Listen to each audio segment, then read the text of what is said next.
CBG has been dubbed as the mother of all cannabinoids. It is the precursor to a lot of the other cannabinoids that are made in the hemp and cannabis plant.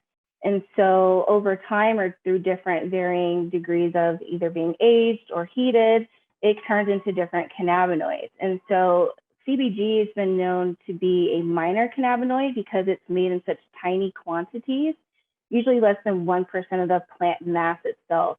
That's why it's known as a rare or minor cannabinoid. And so we specialize in being able to receive those minor cannabinoids and making them into a concentrated product. That has a lot of different benefits. It's a really fascinating cannabinoid in itself, especially in the small quantities that's found in the plant.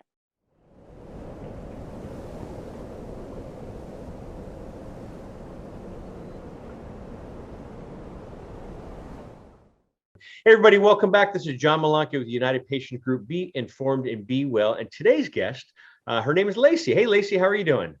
Hi John, how are you? Good, good. Thanks for being on here. Lacie is a cannabis as well as a health coach who's been in the cannabis industry for a little over 6 years. She makes a positive impact in the lives of medically compromised people by guiding individuals as well as families in alternative conjunctive therapies for multitude of medical conditions. Her experience with client advocacy and assistance includes individualized care, active and compassionate listening, which is always very important, problem solving and managing expectations. Lacie enjoys creating engaging cannabis-centric educations, informative content, as well as public speaking. Lacie has had several opportunities to do so, which includes news and radio stations, conferences, and natural wellness summits. She provides hands-on guidance and support here at Myriam's Hemp, which we'll get into, by helping people identify quality products and how to use them to reach their personal goals and improve their quality of life. She works directly with dispensaries, retailers, distributors, as well as doctors' offices for customers care referrals and product placement to get quality cannabinoid products in the hands of the people who need the most. And so, Lacie, thanks for being on. How are you doing today? I'm great. Thank you for having me. Well, thank you for being on. There's quite a few. So first off, Myriam Hope was the original founding company, and they switched to Myriam's Hemp a few years ago. So I have been working with your organization probably for about 8 or 9 years. Jeff and Diana not only have supplied, I'll say, medicine to my family, Corinne's father, as well as Corinne, as well as myself and family, but they've also presented at our conferences, our United Patient Group conferences. And so it's good to see their brand really sticking, and you guys have really built a nice following, not only with patients, not only with advocacy groups like myself, but a lot of the doctors we work with. So it's not just a company that's out there and say, oh, we have beautiful packaging, beautiful branding, come buy us. No, you have some top of the line doctors that not only are in this industry, but sit on our board that refer and recommend patients to your products at Myriam's Hemp. So on that note, thank you very, very much for what you and your whole organization do and continue to do. Thank you. I'm going to start. Well, first off, just to show everybody, they have a whole line of products and everything. And they went to the Myriam's Hemp product due to laws and not carrying a THC. They're not carrying THC products, but they do have everything from CBD, CBN, CBDA, Cbg, which we'll talk about, hemp infused balm, and a pet product as well. And so, but today we will be talking and covering what is Cbg. So if you be a little patient with me, Lacie, I'll read a little bit about Cbg and what we're doing here. So Cbg, when most people think of cannabinoids, they actually think of THC and CBD. THC is known for giving the psychoactive effects that you would generally associate with cannabis, while CBD is known for potential health benefits. However, cannabis and hemp plants are made up of many more cannabinoids, which have their own beneficial effects, and one of those is Cbg. So what is Cbg, and what is the difference when it comes to Cbg versus CBD, which we'll cover, and this topic comes up all the time. Cbg is often found early during the plant's growth and later converted into different chemical structures. In fact, CBD, THC, and all the other cannabinoids start as a Cbg before converting into the activated compounds. CBD and Cbg are actually fairly similar. Both are non-psychoactive cannabinoids you can find in hemp as well as cannabis plants, which offer a wide range of benefits when consumed. While CBD is more widely known, CBG has also a wide range of effects which can help people and their symptoms. Everything from everyday stress, and that's why I use it, to healthy sense and overall wellness, a healthy sleep cycle, which we'll get into, but it also has full spectrum effects. They're rich in cannabinoids, terpenes, and flavonoids, and each one of their products, the CBG products, which we'll talk about, is about 20 to 40 milligram CBG hemp extract per 1 milliliter. That's a great content. And again, all of their products are less than 0.3% of THC. And so, so for many, when finding CBD either did not work, or they didn't find the amounts that they're looking for, people have switched to CBG and seem to have these benefits. And so, which we'll get into here with you, Lacie. So thank you for letting me do that intro about what CBG is and going from there. And so let's go right into it. People always say there's about 113 to 160 cannabinoids. I'll meet them in the middle, about 140. And so each cannabinoid plays a role. And one cannabinoid out of the 140 that I like to say up there is CBG. And so can you share with our audience, what is CBG? Well, CBG has been dubbed as the mother of all cannabinoids. And as you mentioned, it is the precursor to a lot of the other cannabinoids that are made in the hemp and cannabis plant. And so over time, or through different varying degrees of either being aged or heated, it turns into different cannabinoids. And so CBG has been known to be a minor cannabinoid because it's made in such tiny quantities, usually less than 1% of the plant mass itself. That's why it's known as a rare or minor cannabinoid. And so we specialize in being able to receive those minor cannabinoids and making them into a concentrated product. That has a lot of different benefits. So yeah, it's a really fascinating cannabinoid in itself, especially in the small quantities that's found in the plant. You mentioned that it comes in different forms too, and I guess other ways to bring it into the body. And so, what are the forms does it come into besides sublingual tinctures? So I've seen vape products. I've seen, of course, the tinctures. I've also seen in capsule form as well. I haven't seen like any patches or anything, not to say that it doesn't exist. Yeah. But the most common way that you'll find CBG is in a tincture form, which means it's been alcohol extracted. It's usually what a tincture means.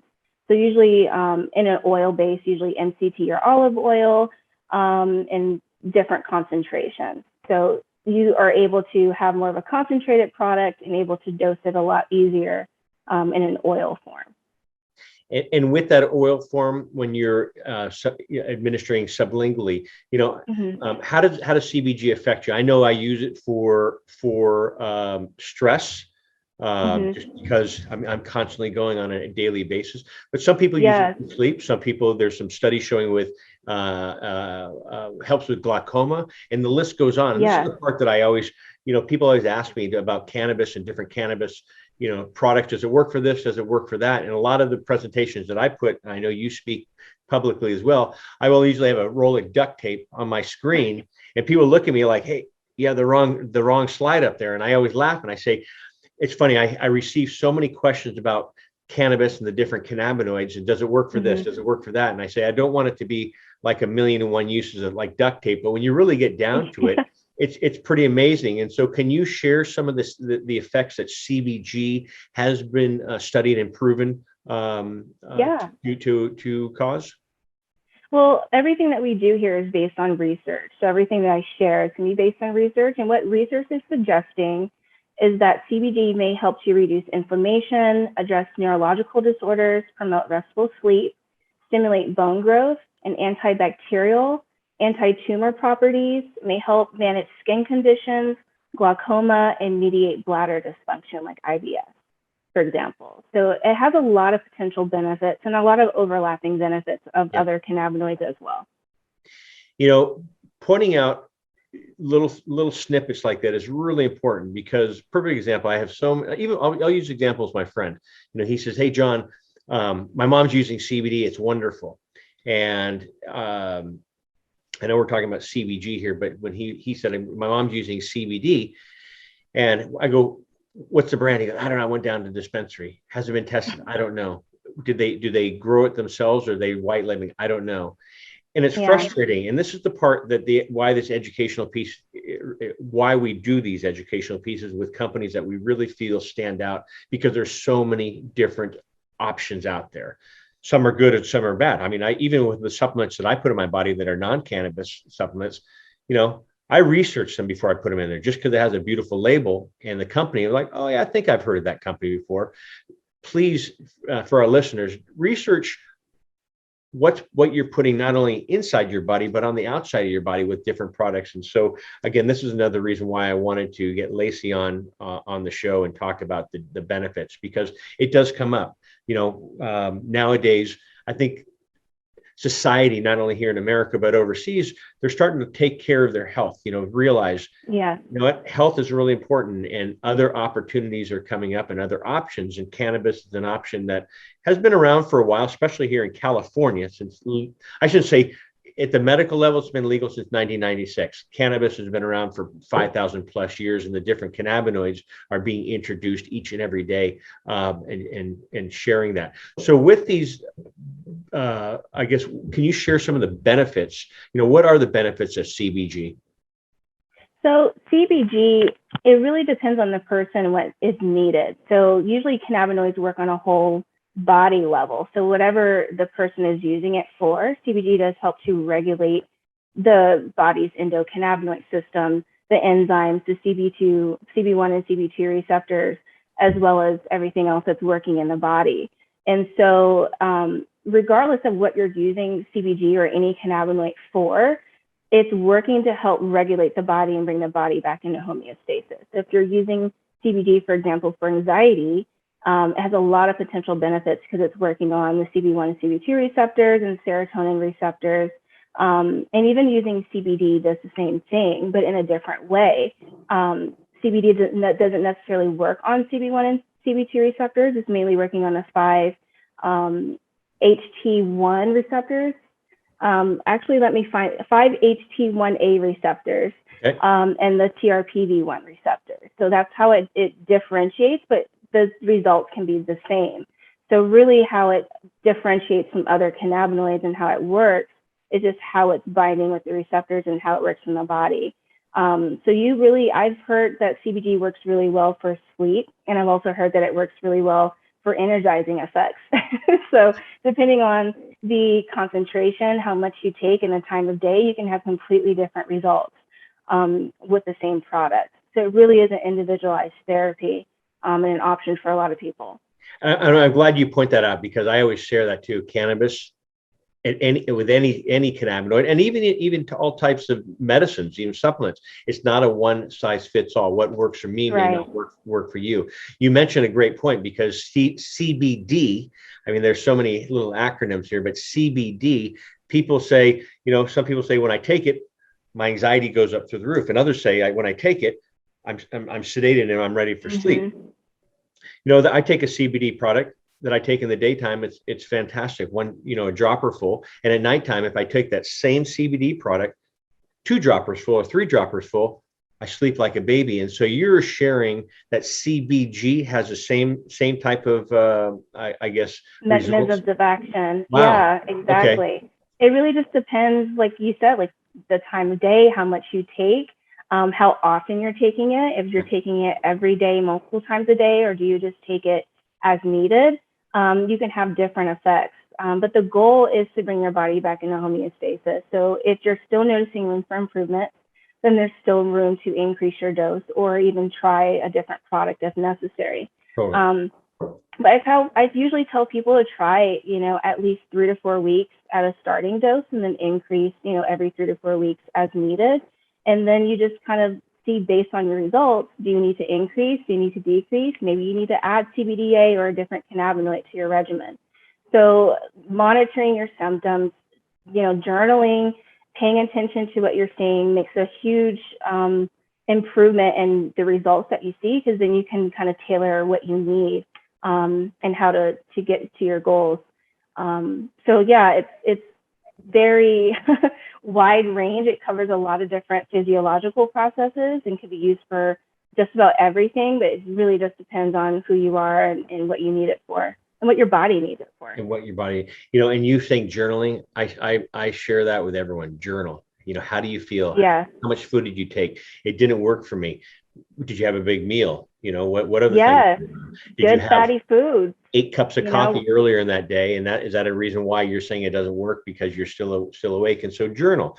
It's a great point. So thank you for sharing that too. Next question. What are the risks of CBG? Well, research hasn't quite caught up with the risks of using cannabinoids long term, but I can say it's very similar to CBD. Usually for people that are using like high doses, or maybe they're taking quite a bit to start with, they might feel nausea, upset stomach. For some people, in all honesty, diarrhea, but it's usually the amount of carrier oil that's being ingested and not the cannabinoids itself. It can cause that in some people, as well as lethargy. But there's not enough or an amount that can kill you. So there's no lethal dose using cannabinoids. If anything, you just might feel just a little off, and then you can just kind of resume, back to your normal activities. But what I will point out is not a lot of people know to space cannabinoids from their pharmaceutical medication, which is where most of the risks are. So typically 2 to 4 hours before or after pharmaceutical medication, just to reduce the likelihood of drug interactions. And even better, consulting your doctor or a pharmacist before you get started, so are there potential interactions, and if so, what those interactions might look like. So if you do present them, you can attribute it to, maybe I added CBG or another cannabinoid, and it's making me react a certain way. So Lacie, does CBG interact with medication? This question comes up quite a bit. It has the potential to. We typically suggest that people contact their doctor or pharmacist to see if there's a specific enzyme. Usually for CBD and for minor cannabinoids, the CYP450 2C19 enzyme is the receptor, the enzyme that actually interacts with pharmaceutical medication. So you can ask your doctor or pharmacist if there's a potential. There's also ways you can Google it and see for yourself if you don't want to include any additional assistance. But there's a potential, and typically a 2 to 4 hour spacing window is efficient or sufficient for spacing to reduce the likelihood. But there's no 100%. We can't guarantee that there's not going to be any kind of interaction at all. I always talk about cannabis at all levels is not a one size fits all, and things to look at is age, weight, current health condition, any medications you may be on, drug to drug interactions, sensitivities. I mean, the list goes on, just like you would with any other product that you put in your body. So thank you for clarifying that too. This one comes up all the time as well. It doesn't sound like there's a difference between CBG and CBD. They sound very similar in what their the benefits are. So can you share what the difference is between CBD and CBG? See, that's a really complicated question, but I'm really glad that you asked it. They are very similar compounds that work synergistically in the body, either taken separately or together. The main differences between them are the ways they interact with the endocannabinoid system, and how CBD doesn't interact necessarily with the receptors, CBG does. And so research is suggesting that it's actually a little bit more effective in stimulating the receptors, and people seem to get a response quicker. I can say that from a lot of the customers and support calls that I have with people, is that for anxiety, for example, they can take CBG and find relief within the same day or if in the same week.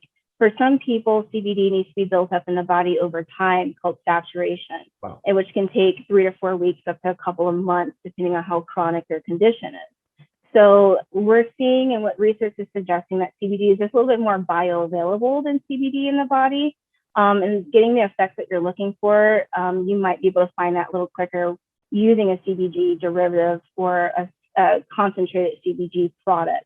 Not to say that CBD is not effective, you just might have to wait a little longer to see the results that you're looking for, just because how it's working in the body. So over time, that's how CBD works. And so it's not I take it once or I take it for a week and, I didn't see results or improvements. You might have to be taking CBD multiple times per day for a couple of weeks or a couple of months to see the results that you're looking for. So just kind of managing those expectations. CBD, on the other hand, might work a little faster. So if you're new to using cannabinoid therapy and you want to choose a product to start off with, maybe CBD might be the product for you for looking, for relief or something in a quicker amount of time. Great, thank you for that. And then the question always comes up as well is, how do I choose and how do I buy not only the cannabinoid products I put into my body, but different cannabinoids. I know you carry quite a bit from CBDA, CBD, CBG, CBN. And so can you share what makes you stand out, Myriam's Hemp stands out when it comes to putting a product to market for your customers and clients? Yeah, so we like to, again, point to research and what research is suggesting. We never tell people what to do. We want people to make their own educated decisions. But most people using Myriam's Hemp products are using it as some type of therapy or some type of regimen. So a lot of people are using it for some type of reason, medically used. As a company, we can't make any claims, but we have seen a multitude of people using it for many different things across the board. And I would say that most people really don't know where to start. And so we like to say, start with something that is not as concentrated. So if you're a beginner and you want to try CBD, for example, maybe start with the daily 25, 750 milligrams. It gives you a pretty good idea, like, do I like the way this product tastes? Am I finding results, at a smaller dose? Because a lot of people need high concentrations. There are people that do, but you might find results with 5 milligrams a day. I have met grown men, 200 pounds, that respond beautifully to 5 milligrams, and they don't need to increase or go to a higher concentration. But if you have, a chronic condition or something like that, you might need something a little stronger. But you always want to start off with a beginner product, something that, you can kind of ease your way into. And if you need to continue increasing your doses, then the concentrations will continue to increase with you. So I would say most people start off with a CBD product because it's more familiar and it's been around a little bit longer. It's just more prevalent in conversation and dinner table talk. Minor cannabinoids really come into play when people haven't seen improvements with CBD or they're looking for additional support with sleep or with anxiety. Then they might add CBD or they might add CBN. CBDA is actually a little bit more bioavailable. It's like actually 10 to 100 times more bioavailable than CBD. So people that haven't received the results that they're looking for with CBD might add CBDA, and that just might be all they need. So we have like a one-to-one product for those individuals. So I would say minor cannabinoids are a really great support to a CBD regimen, or just using minor cannabinoids to focus on specific conditions or results that you're looking for or specific symptoms is a really great place to start. So starting low and slow is still, the starting point, and then just kind of increasing from there and getting a product that can sustain that type of protocol. I'm one of those 200-pound men that are very, very, very sensitive. I mean, less is more. I find success with 2.5 milligrams up to 5 milligrams. And if I take 10, I feel it. And I always share with our listeners and people that call that the goal is not to be high. The goal is to get healthy and bring that body back to balance. And so the topic of what we're on right now, CBG versus CBD and the other cannabinoids you mentioned, is there any psychoactive effect when it comes to CBG? There's no psychoactivity when it comes to CBG, so there's no risk of getting high or anything like that.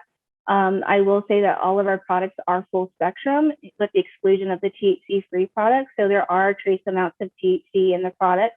So if you did drink the whole bottle in one sitting, that might be a different story. Yeah. But if you're using the product the way it's intended, there's no psychoactivity when using it. And thank you, Lacie, for this educational piece on CBG. And for those of you that have not been to Myriam's Hemp website, please check them out at myriamshemp.com or go to our page, United Patients Group, and they're offering a promo code there for all of our listeners as well. So, Lacie, thank you for being on. Thank you. Thank you for being on here. Thank you. Appreciate it. This is John Malanca with United Patients Group. Be informed and be well. Have a great day, everyone. Bye-bye. Hi, John Malanca here with United Patients Group. I hope you've enjoyed our videos. Please click like as well as subscribe to our channel here on YouTube. Also, follow us on Twitter at Patients Group and on Facebook at United Patients Group, as well as for our podcast. Please click the link in the description below. We'll see you there. Bye-bye.